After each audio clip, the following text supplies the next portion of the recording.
श्री महागणाधिपतये नमः। श्री महासरस्वत्यै नमः।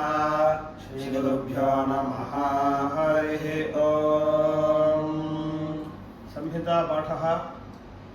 यानि घर्मे कपालान्युपचिन्वन्ति वेधसः पूष्णस्तान्यपिव्रत इन्द्रवायो विमुञ्चताम्।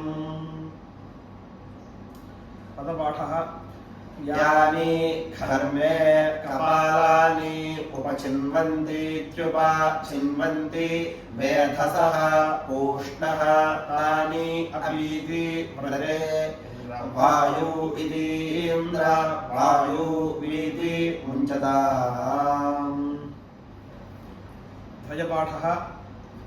यानि घर्मे मुञ्चतामिति मुञ्चताम्। घर्मे कपालानि मुञ्चताम्। कपालान्युपचिन्वन्ति इन्द्रवायुवि इन्द्रवायु इति इन्द्रवायु उपचिन्वन्ति वेधसः उपचिन्वन्ति इत्युपचिन्वन्ति व्रत इन्द्रवायु वेधस इति वेधसः व्रते पूष्णस्तानि तान्यपि पूष्णस्तानि अपिव्रते वेधस इति वेधसः व्रत इन्द्रवायु उपचिन्वन्ति वेधसः उपचिन्वन्ति इत्युपचिन्वन्ति इन्द्रवायुवि इन्द्रवायु इति इन्द्रवायु कपालान्युपचिन्वन्ति विमुञ्चताम्। घर्मे कपालानि मुञ्चतामिति मुञ्चताम्। यानि घर्मे।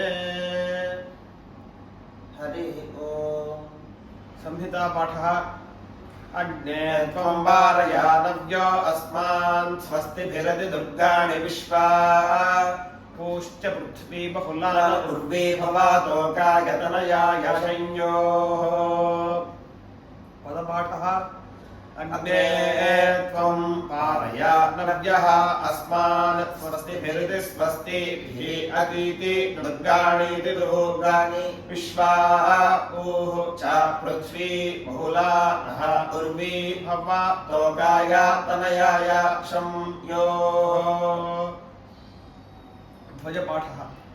अग्ने त्वं योरिति योः पारया शंयोः पारयानव्यः तनयाय शं नव्यो अस्मान् तोकायतनयाय अस्मान् स्वस्तिभिः भवातोकाय स्वस्तिभिरति स्वस्तिभिरिति स्वस्तिभिः उर्वी भवा अति दुर्गाणि न उर्वी दुर्गाणि विश्वा दुर्गाणीति दुर्गानि बहुलानः विश्वेति विश्वा पृथ्वी बहुला पूश्च पृथ्वी पूश्च पृथ्वी बहुला विश्वेति विश्वा बहुलानः दुर्गाणि विश्वा दुर्गाणीति दुर्गानि न उर्वी अति दुर्गानि उर्वी भव स्वस्तिभिरति स्वस्तिभिरिति स्वस्तिभिः